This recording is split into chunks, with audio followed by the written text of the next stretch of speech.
Top quality और consistent performance के लिए सिर्फ सिल्वर पंप नाम याद रखना। ಇನ್ನು ಪವರ್ ಸ್ಟಾರ್ ಪುನೀತ್ ರಾಜ್ಕುಮಾರ್ ಅವರಿಗೆ 50ನೇ ವರ್ಷದ ಹುಟ್ಟುಹಬ್ಬ. ರಾಜ್ಕುಮಾರ್ ನಿಲ್ಲದೆ ಗಳಿಗೆಯಲ್ಲಿ ಅವರ ನೆನಪಿನಂಗಳಕ್ಕೆ ಜಾರುತ್ತಲೇ ಕುಟುಂಬದವರು ಅಭಿಮಾನಿಗಳು ಬರ್ತ್ಡೇಯನ್ನ ಆಚರಿಸ್ತಾ ಇದ್ದಾರೆ.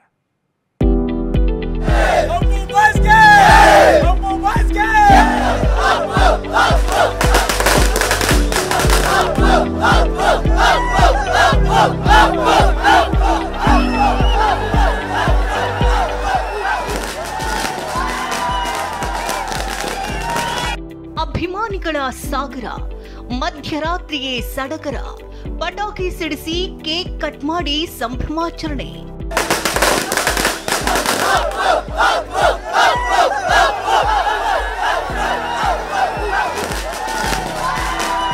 ಪವರ್ ಸ್ಟಾರ್ ಪುನೀತ್ ರಾಜ್ಕುಮಾರ್ ನಮ್ಮನ್ನ ಅಗಲಿ 3.5 ವರ್ಷಗಳೇ ಕಳೆದಿವೆ. ಆದರೆ ಅಭಿಮಾನಿಗಳ ಮನಸ್ಸಿನಲ್ಲಿ ಅಜರಾಮರರಾಗಿದ್ದಾರೆ. ಇಂದು ರಾಜಕುಮಾರನಿಗೆ 50ನೇ ವರ್ಷದ ಬರ್ತ್ಡೇ. ಯುವರತ್ನ ಇಲ್ಲದೆ ಅಭಿಮಾನಿಗಳು ಹುಟ್ಟುಹಬ್ಬ ಆಚರಿಸುತ್ತಿದ್ದಾರೆ. ಮಧ್ಯರಾತ್ರಿ 12 ಗಂಟೆಯಿಂದಲೇ ಅಪ್ಪು ಬರ್ತ್ಡೇ ಆಚರಣೆ ಶುರುವಾಗಿದೆ. ಬೆಂಗಳೂರಿನ ಕಂಠೀರವ ಸ್ಟುಡಿಯೋ ಬಳಿ ಸಾವಿರಾರು ಅಭಿಮಾನಿಗಳು ಆಗಮಿಸಿದ್ರು. ಸಮಾಧಿ ವೀಕ್ಷಣೆಗೆ ಅವಕಾಶವಿಲ್ಲದ ಕಾರಣ ಹೊರಗಡೆಯೇ ಪಟಾಕಿ ಸಿಡಿಸಿ ಕೇಕ್ ಕಟ್ ಮಾಡಿ ವೀರ ಕನ್ನಡಿಗನ ಸ್ಮರಣೆ ಮಾಡಿದ್ರು. ಇಷ್ಟು ಜನ ನೋಡಿದ್ರೆ ಅಪ್ಪು ನಮ್ಮ ಜೊತೆ ಇಲ್ಲ ಅಂತ ಯಾರಿಂದಾನು ಹೇಳಕ್ ಸಾಧ್ಯನೇ ಇಲ್ಲ.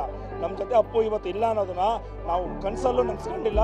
ಇನ್ನು ಮುಂದೆ ನಮ್ಮ ಜೊತೆನೇ ಇದ್ದಾರೆ ಅಂತ ಐತೆ. ನಾವು ಮಾತ್ರ 350 ಜನ ಬಂದಿದ್ದೀವಿ. ನಮ್ಮ ಇಡೀ ಟೀಮು ಅಪ್ಪು ಇಲ್ಲಿದ್ದಾರೆ ಅಂತ ನೋಡಕ್ ಬಂದಿದ್ದೀವಿ. ಮಹಿಳೆಯರು, ಮಕ್ಕಳು ಎನ್ನದೆ ಸಾವಿರಾರು ಜನ ಜಮಾಯಿಸಿದ್ರು. ಈ ಸಲ ನೋಡಿದಾಗಂತೂ ಏನೋ ತುಂಬಾನೇ ಒಂಥರ ಖುಷಿ, ಬೇಜಾರು ಎಲ್ಲ ಇತ್ತು. ಅವ್ರು ಇಲ್ದೇ ಇರೋ ಬೇಜಾರನ್ನ ಯಾವತ್ತೂ ಮರೆಯಕ್ಕಾಗೋದೇ ಇಲ್ಲ. ದೊಡ್ಡಮನೆ ಕುಟುಂಬದ ರಾಘಣ್ಣ, ಅಶ್ವಿನಿ ಸೇರಿದಂತೆ ಹಲವರು ಪುನೀತ್ ಸಮಾಧಿಗೆ ಪೂಜೆ ಸಲ್ಲಿಸುತ್ತಿದ್ದಾರೆ. ಅತ್ತ ಅಭಿಮಾನಿಗಳು ಕೂಡ ಅನ್ನದಾನ, ರಕ್ತದಾನ ಶಿಬಿರದ ಮೂಲಕ ಅಪ್ಪು ಬರ್ತ್ಡೇ ಆಚರಣೆಗೆ ಸಿದ್ಧರಾಗಿದ್ದಾರೆ. ಪುನೀತ್ ಅಭಿಮಾನಿಗಳಿಗೆ ಬರ್ತ್ಡೇಗೆಂದೇ ಅಪ್ಪು ಸಿನಿಮಾ ಗಿಫ್ಟ್ ಸಿಕ್ಕಿತ್ತು.